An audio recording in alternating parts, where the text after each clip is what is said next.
आनंद लो प्रतिदिन जीवन का में आपका स्वागत है। हमारे साथ बने रहने के लिए धन्यवाद। आज भी बहुत महत्वपूर्ण विषय पे बातें करनी है मुझे।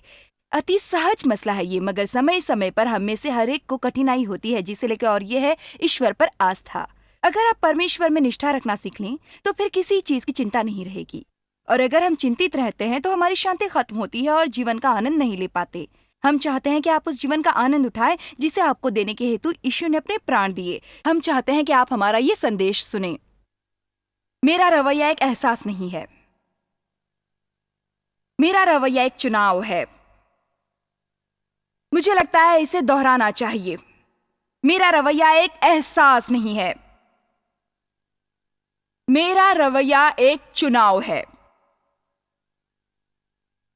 बचपन में जो शोषण मेरे साथ हुआ उससे काफी सालों तक दीन बनी रही मैं,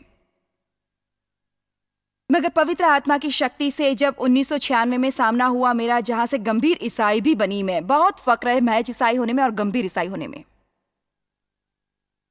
दूसरी तरह से कहूं तो कई वर्ष चर्च जाते और वहां भी गतिविधियों में रहते बिताए मैंने। तब एक तरह का प्रेम तो जरूर था ईश्वर में, मगर मेरे जीवन का प्रभु निश्चिंत नहीं था। वो यीशु भी कितनी बार लोगों का उद्धार करता तो होता है, परंतु उनका प्रभु नहीं होता। मैं मन से महसूस कर रही हूँ कि जो भी लोग अभी टीवी देख रहे हैं उन्हें परमेश्वर कहीं और गहरे स्थान में बुला रहा है।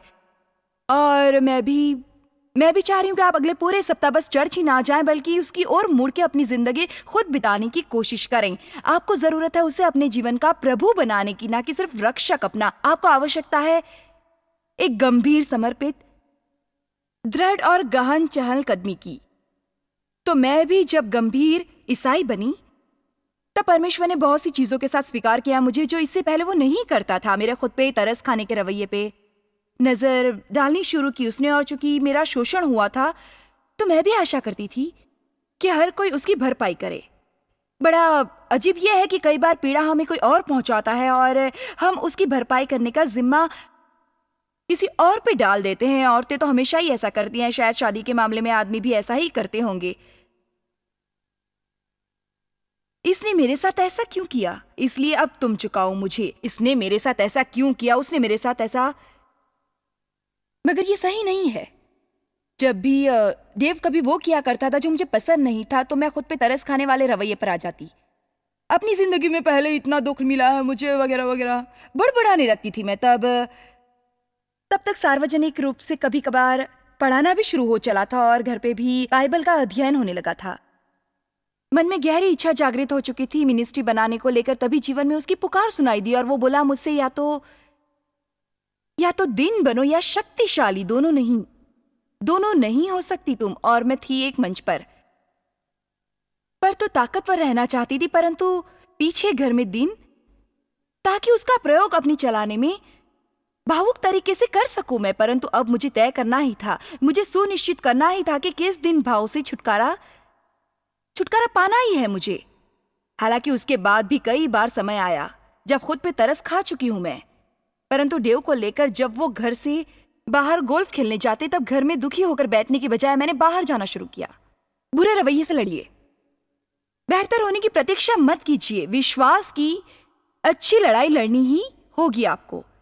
या आज भी कितने ऐसे लोग होंगे जिनमें नकारात्मक होने के स्वाभाविक लक्षण हैं, पर कई ऐसे भी होते हैं जिनका झुकाव सकारात्मक की तरफ होता है।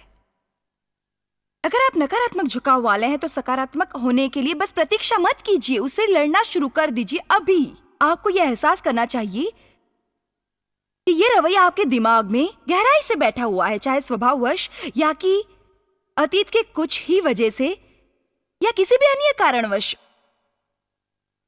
मैं चाहूंगी कि आपकी बाइबल में प्रथम पत्रस 2:22 खोल लें, और फिर परमेश्वर के अनुग्रह और दया से हम सब विश्वास को लेकर ऊपर ही ऊपर उठेंगे।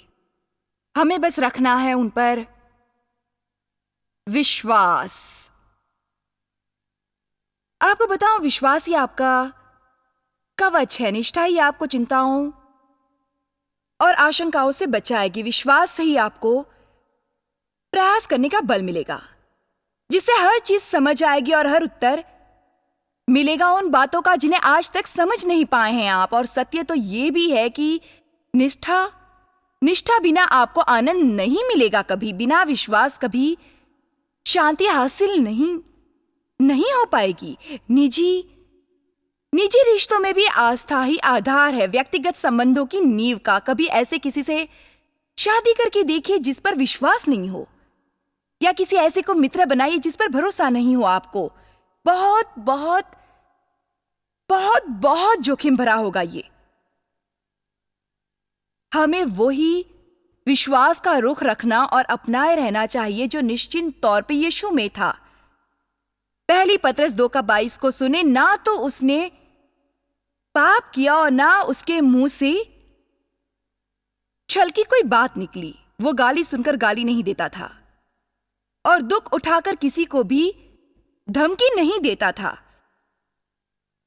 पर अपने आप को सच्चे न्याय के हाथ में सौंपता था। मुझे पता नहीं ये वचन आपके लिए क्या करते हैं, पर मेरे लिए तो अति प्रिय रहे हैं। यह हर बाइबल जो मेरे पास रही और कितनी ही घिस डाली मैंने, गोली लगा के, पत्तियां खींच के और पीले सितारे बना बना करके, क्योंकि यकीनन मैं वो इंसान थी जिसे खुद पे परमेश्वर का विश्वास चाहिए था। अपने जीवन की हर चीज के लिए मुझे दरकार थी परमेश्वर में विश्वास रखने की, क्योंकि खुश नहीं थी। मैं आपको बताऊं, ईसाई होने भर से खुश नहीं हो जाते आप। ईसाईयत चुन तो लेते हैं आप, परंतु ऐसी जीवन शैली का भी चुनाव आपको करना चाहिए जिसमें रहने के साथ आप खुशी भी महसूस करें। परमेश्वर पर भरोसा करने को कहा गया है हमें। हर प्रकार की स्थिति में हमें उस पर विश्वास रखना ही है। पहली बात जो बाइबल में हमें बताई गई है कि यीशु ने कभी भी कुछ भी गलत नहीं किया, फिर भी उसे गालियां और अपमान मिला। और यही समस्या सीधे सीधे सपाट हमारे जीवन में भी है। मैंने कुछ भी तो गलत नहीं किया, फिर ऐसा क्यों हो रहा है मेरे साथ? ये सही नहीं है। कुछ भी अनुचित नहीं किया मैंने। जब लोग हमारे साथ दुर्व्यवहार करते हैं और हमें लगता है ये तो गलत है, मैं तो हमेशा ठीक था, मैं देख लूंगा तुम्हें, या जैसा तुम कर रहे हो वैसा ही उल्टा व्यवहार मुझसे भी पाओगे। पुरुषों के आगे समर्पण बहुत कठिन था मेरे लिए, क्योंकि उन्होंने ही दुर्व्यवहार किया था मेरे साथ। मुझे याद है जब परमेश्वर मुझसे निपट रहा था तो देव पर विश्वास करने को लेकर, उसके आगे समर्पण को लेकर, उसकी बातों को मानने के विषय में कहा करता था वो। और मैं इतना डरी हुई थी कि अगर सचमुच मैंने ऐसा कर दिया या किसी को ये आभास तक भी दे दिया कि वो मुझ पर अपना आधिपत्य जमा सकता है, तो अंत में शोषण और दुर्व्यवहार ही हाथ आएगा। फिर मेरे जीवन में ये भी अतीत के कारण तीव्रता से अंतर्निहित था, जिसकी लपेट में अब देव को भी ले लिया था मैंने, जो कि बहुत अनुचित था। क्योंकि बुरा या गलत नहीं था, वो मेरे साथ बहुत अच्छा ही था, मगर मुझे पता नहीं था कि कैसे विश्वास करूं मैं। मुझे याद है एक दिन जब परमेश्वर स्मरण के इस विषय पर मुझसे कुछ कह रहा था, तो मैंने बोला था, ओ प्रभु, इतना सब जो आज तक झेला है मैंने, उसके बाद कैसे आप मुझे उस पर भरोसा करने को कह सकते हैं? मुझे ये भी याद है घर में कहाँ थी उस समय में जब उन्होंने जवाब दिया, ये मैं तुम्हें सिर्फ देव पर भरोसा करने को नहीं कह रहा, देव के साथ मुझ पे भरोसा करने को भी कह रहा हूं। मैं तुम्हें कह रहा हूं कि मेरा भरोसा करो, मुझ पर विश्वास रखो, तो मैं निपटूंगा फिर उससे और सब कुछ ठीक कर दूंगा। अगर कोई हमारे साथ बुरा बर्ताव करता है तो मैं आपको बता दूं, इस धरती पे रहते भी रहे आप और दुर्व्यवहार ना हो, ये संभव नहीं है। ये देवी ज्ञान सुन ले आज, ये जीवन उचित नहीं है। अगर हर समय सब कुछ उचित देखना चाहेंगे आप, तो हमेशा दुखी रहेंगे। हमारे पापों का भुगतान करना यीशु के लिए उचित नहीं था, जिसने कुछ गलत नहीं किया। उसके साथ गलत बर्ताव भी उचित नहीं था। मैं समझती हूँ सबसे कड़वी दवा हमारे जीवन में जो हमें निगलनी पड़ती है वो है हमारा ये सोचना कि हम वो अच्छे लोग हैं जिन्हें कुछ हटकर सम्मान मिलना ही चाहिए। मगर जब ऐसा नहीं होता तो पहली चित्कार हमारी आत्मा से यही निकलती है, ये उचित नहीं है, ये सही नहीं है। और आप बिल्कुल सही भी हैं। हो सकता है ये उचित ना हो, परंतु क्या हमारे लिए कोई कीमती चीज भी कार्यरत है कहीं जिसका सहारा हम ले सकें? परमेश्वर न्याय का वचन देता है हमें। इंसाफ उसके चरित्र का सबसे मजबूत पहलू है। परमेश्वर न्याय का परमेश्वर है। न्याय शब्द का अर्थ है गलत को ग्रहण कर हमें उसे सही बनाना है। इसलिए यदि दुर्व्यवहार होता है आपके साथ तो परमेश्वर कहता है मुझ पर विश्वास रखेंगे यदि, और यदि ही कुंजी है यहाँ, यदि यदि यदि विश्वास रखेंगे मुझ पर। अगर आप परमेश्वर में भरोसा नहीं रखते और स्वयं ही प्रयास करते रहते हैं तो परमेश्वर पीछे खड़ा हो जाता है हमें प्रयास करता देखकर, और फिर तभी सामने आता है जब हम थक जाते हैं। आप सुन रहे हैं ना? जब हम स्वयं अपने मसले को सुलझाने लगते हैं तो वो बोलता है ठीक है बढ़ते रहो। इससे भी कईयों को ज्यादा वक्त लगता है क्योंकि हम में से बहुतों का डील मजबूत होता है। मैं भी खासी मजबूत हूं, इसलिए लंबे समय तक खींच लूंगी। काफी देरी तक अपने हिसाब से भिड़ती रहूंगी और उससे भी कुछ नहीं होगा तो दूसरी तरह से शुरू कर दूंगी, फिर तीसरी तरह से, और फिर से नए प्रयास करूंगी। मैं उन लड़कियों में से नहीं थी जो कहा करती थी मैं आप करती हूँ, ये अपने आप करती हूँ। क्या आपको भी अच्छा नहीं लगता जब आपका बच्चा जूते उल्टे पहन लेता है तो कभी कपड़े मगर पहनना खुद ही चाहता है? आमीन। अपनी देखभाल उस पे छोड़े, बाइबल कहती है, क्योंकि आपका ख्याल रखता है वो। यहाँ संदेश ये है कि यदि अपनी देखभाल उस पर नहीं छोड़ेंगे तो वो ख्याल नहीं रखेगा। अंत में जब हम भरोसा करते हैं तभी हमारे लिए काम करता है वो। परमेश्वर में विश्वास ही उसके कार्य करने के द्वार खोलता है। विश्वास के कारण कार्य करता है वो, परंतु शैतान का कार्य भय से शुरू होता है। जब हम बेचैन हो खुद अपना ख्याल करने में जुटते हैं तो भय के अधीन होता है ये, विश्वास के कारण से नहीं। मैं ये नहीं कह रही कि आप अपने लिए बोले ना कभी, मैं ये भी नहीं कह रही कि आप किसी के पास जाएं ये ना कहे मैं समझती हूँ कि ये सही नहीं है। मैं कह रही हूँ अगर आप प्रयास करेंगे तो समझिए परमेश्वर वहां पर नहीं है। परमेश्वर बस आपको देख रहा है कि आप क्या कर रहे हैं। आमीन। इसमें कोई हर्ज नहीं है अगर मुझे लगता है कि देव और मेरे बीच कुछ गलत है, तो इसमें कोई हर्ज नहीं है कि मैं उससे इस विषय पर जाके बात करूं। परंतु अगर वो आपकी पीठ दिखाने लगता है तो मैं कह सकती हूँ कि वो ग्रहण नहीं कर रहा है उसे, और तब निश्चिंत हमारे बीच खाई है और बहस होने की गुंजाइश है। बहुत पहले मैं यह करती थी कि लगी ही रहती थी, जिसे 5 दिन का युद्ध बन जाता था वो, और सिवाय सरदर्द और 4-5 दिन गंवाने के कुछ हासिल नहीं होता था। बस एक अच्छी बात जरूर हुई मेरे साथ उस दौरान कि मेरा वजन जरूर कुछ घट गया, क्योंकि मैं उसमें से हूं जो परेशान रहे तो खा नहीं पाती। उसमें से कुछ इतना विपरीत भी हो सकता है, जब मैं परेशान हूं तो सामने आए उसे खा जाती हूं। इतने सालों में मैंने ये सीखा है कि अगर किसी को लेकर या किसी के साथ जो चल रहा है उस बारे में कुछ पसंद नहीं मुझे, तो उस व्यक्ति के पास जब मैं ये कह सकती हूँ देखो मुझे नहीं लगता ये सही है, मेरे विचार से तुम्हें ऐसा या वैसा नहीं करना चाहिए। मैंने सीख लिया है कि जब बहस शुरू हो और मुझे संघर्ष बढ़ता महसूस हो और लगे कि कहीं नहीं पहुंच रही मैं, तो हर क्षण बात और बिगड़ रही है। अब आज यहाँ किसी और को देवी ज्ञान प्राप्त हुआ जब किसी झमेले में पड़कर ज्यादा से ज्यादा बोलने पर आपका काम बिगड़ जाता है। यहाँ आपको कहना चाहिए ना बाबा, इसे परमेश्वर संभालेगा। मैं फिर से दोहराऊंगी, आपको बस कहना है ओ नहीं इसे तो परमेश्वर संभालेगा।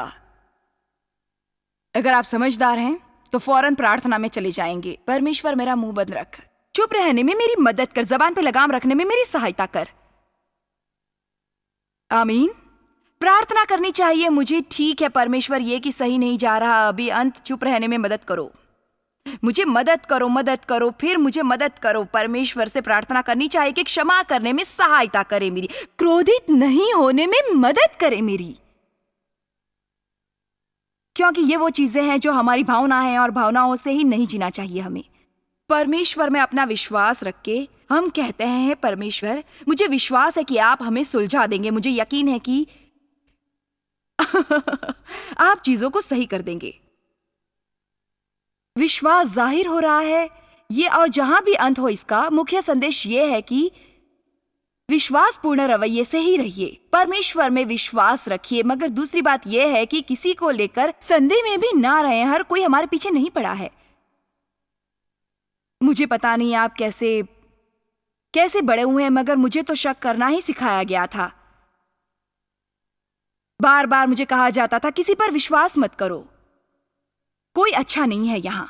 अगर कोई ऐसा करना चाहता है तो जरूर उसका कोई स्वार्थ होगा। मुझे सिखाया जाता था कि हर एक के अंदर दुर्भावनाएं होती हैं। मुझे नकारात्मक, कड़वापन, आलोचना और शक्तिहीन होने का पाठ पढ़ाया जाता था हमेशा। और इसमें से निकलने में एक जिंदगी लग गई मेरी।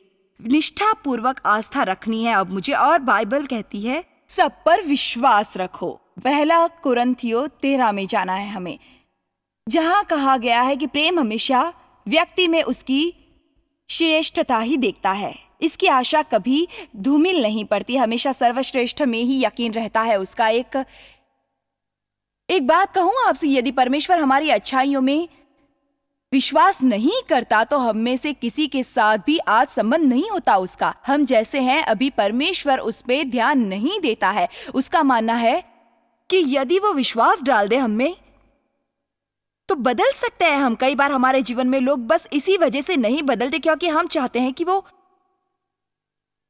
बदल जाए। मैंने प्रतिभावान लोगों से जाना है कि अगर उनकी प्रतिभा से कुछ आशा की जाए तो वो प्रतिभा कार्यशील हो बैठती है। हम एक तरफ से किसी भी व्यक्ति से उसके श्रेष्ठतम की मांग बस ये बोलकर करते हैं, आपसे बेहतर की आशा रखते हैं हम। हमें विश्वास है कि आप अधिक से अधिक करेंगे। फिर देखिए कैसे जीवित हो उठता है वो इंसान। लेकिन जब लोगों को ये लगता है कि आप उन पर भरोसा नहीं करते, उनसे गलती करने की उम्मीद करते हैं और उन्हें लेकर शंकित है, तो फिर ये सीमित कर देता है उन्हें। हे पिता, यदि तू चाहे तो इस कटोरे को मेरे पास से हटा ले, तो भी मेरी नहीं परंतु तेरी ही इच्छा पूरी हो। जरा इस पर विचार करिए। यीशु को पता था कि क्या सच में गुजरने वाला है और ये भी कि कितना पीड़ादायक होता है ये। उसे पता था कि वो कटोरा व्यथाओं का कटोरा है। हे पिता, यदि तू चाहे, वरना जाना नहीं चाहता मैं इसमें से, परंतु मुझे विश्वास भी है तुम में कि अगर ये हुआ भी तो तेरी ही इच्छा पूरी होगी।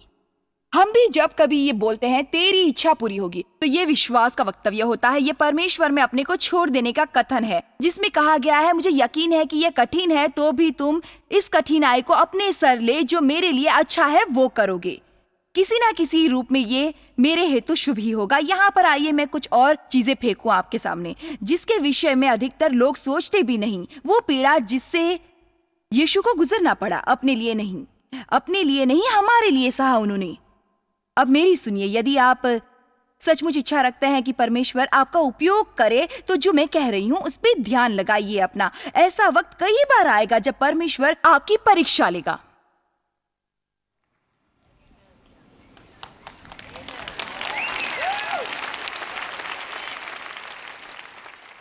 मैं जानती हूं उन दिनों मेरे पति पर क्या गुजरती थी। मेरे साथ साथ देव ने स्वीकारा है मुझसे कि बाहर जा बस कार में बैठा रोता रहता था वो, क्योंकि मुझे लेके क्या करे इसकी जरा भी समझ नहीं थी उसे। मैं तो अस्त व्यस्त थी ही। 15 साल तक यौन शोषण का शिकार हो आप और इस तरीके ना रहे संभव नहीं। मुझे खुद पता नहीं था कि क्या गड़बड़ है मेरे साथ, तो उसे भी क्या हक पता चलता, मेरी सहायता कैसे करे ये तो पता नहीं था उसे। मगर ये विश्वास अवश्य था कि परमेश्वर ने उससे शादी करने को कहा, एक बड़े ही अलौकिक तरीके से।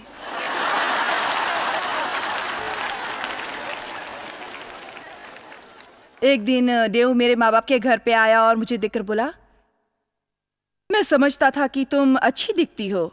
उस वक्त मैं छोटे से निकर में अपनी माँ की कार धो रही थी और उसे लगा होगा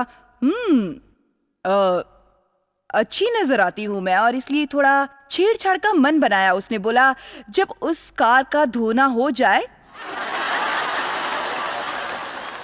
तो क्या मेरी कार धो दोगी? उस समय उसके अंदर से जो विचार आया वो ये था कि ये लड़की मेरे लिए है। मैंने सोचा या तो इसका दिमाग खराब है या ये कार्य पवित्र आत्मा द्वारा हो रहा है।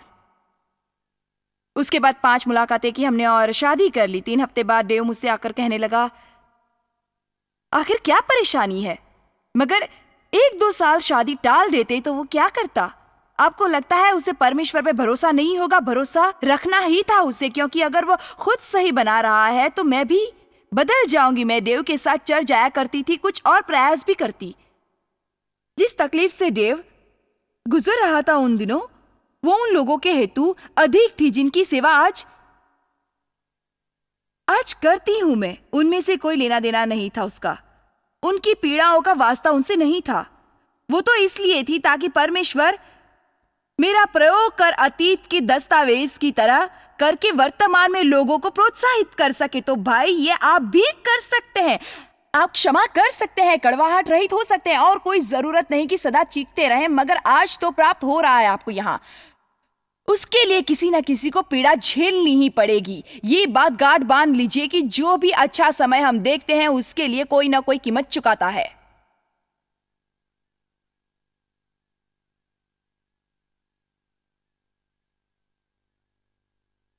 हमेशा आराम में रहने के बारे में सोचना छोड़ दीजिए। ये भी ये भी मत सोचिए कि अगर कुछ सहना पड़ जाए कभी तो वो संसार का अंत होगा आपके लिए। चीजों को लेकर परमेश्वर में विश्वास रखिए, मगर तब क्या जब अपेक्षित है वो प्राप्त नहीं होता परमेश्वर से आपको। कौन ऐसा है आप में जो परमेश्वर पर भरोसा नहीं करता? यही तो चाहता है वो। हम सब प्राप्ति चाहते हैं। परमेश्वर ने कहा था यदि आप इसे हटा दे तो मैं इस राह से नहीं गुजरना चाहता। पर अगर साम्राज्य की बेहतरी के लिए ये जरूरी है, अगर आपकी योजना का हिस्सा है ये, तो आपकी इच्छा पूरी हो। आमीन। मैं जो कह रही हूं कितने समझ रहे हैं यहां पर? कई बार दूसरों के लिए चीजों से गुजरना पड़ता है। कई बार उस बच्चे के साथ रहना ही पड़ता है जो आपका है। आमीन। मेरा मतलब, मेरा भी बड़ा बेटा कुछ गोलमोल ही था, बड़ा मजबूत व्यक्तित्व था उसका, अब भी है, परंतु अब कुछ थोड़ा क्षीण हो गया है। कई बार अपने लिए बच्चों से काम लेना अखरता है आपको। तब हमें भी कई चीजों से गुजरना पड़ता था। कई चीजें थक से जाते हैं कई बार आप इन्हें लेके। उसके अंदर की प्रतिभाएं देखी मैंने। फिर आप करने की कोशिश करें कि मेरे साथ परमेश्वर ने क्या कार्य किया और ये कि शुरू के दिनों में कैसे सहारा दिया उसने। और डेव को भी मेरे साथ बनाए ही रखा उस प्रारंभिक दिनों में। एक दिन अपने काम पर जा रही थी मैं, और बड़े बेटे के साथ कुछ हो गया था जिससे बिल्कुल पूरी तरह तंग आ गई थी मैं। इसे निकालना ही पड़ेगा और अब कुछ नहीं, वगैरह वगैरह वगैरह वगैरह वगैरह वगैरह वगैरह। अपना क्रोध उगल रही थी मैं, और तब परमेश्वर ने जो कहा वो मैं कभी नहीं भूलूंगी। सीधे सपाट बस यही कहा, डेविड को लेकर हार नहीं मानोगी तुम। और आज वो हमारा वर्ल्ड मिशन चला रहा है। देखिए, हम बहुत जल्दी हाथ खड़ा कर लेते हैं क्योंकि तनाव और पीड़ा नहीं चाहते हम अपने लिए। उल्टे ये चाहत रहती है कि जहाज बदलकर ऐसी जगह चले जाए जहां थोड़ी राहत महसूस कर सके हम।